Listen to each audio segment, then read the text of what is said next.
Hello! Kami nga pala si Lay and Mel. At ito ang aming Juan Moment.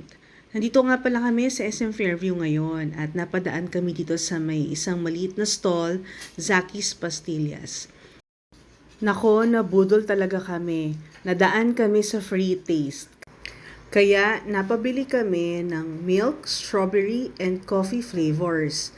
Itong isa, combination na siya ng milk and strawberry. Ito na, tatry ko na. Madali nga pala siya buksan kasi made of paper, kaya eco-friendly din yung packaging niya. Then, 30 pieces ang laman ng isang pack. Try na natin. So, yung strawberry, si Bagets ang may request niyan.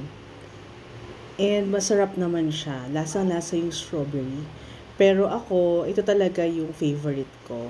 Yung coffee flavor nila. Kaya, ito, try na natin. By the way, ang price ng mix or combination of two flavors is 180 pesos. Kapag ka naman solo lang is 170 pesos. Kaya sulit na. So, ito, try na natin yung coffee. Ang sarap talaga. Lasang-lasa yung coffee at tapos hindi pa masyadong matamis.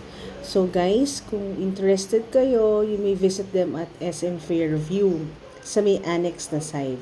Yun lang. Thank you very much.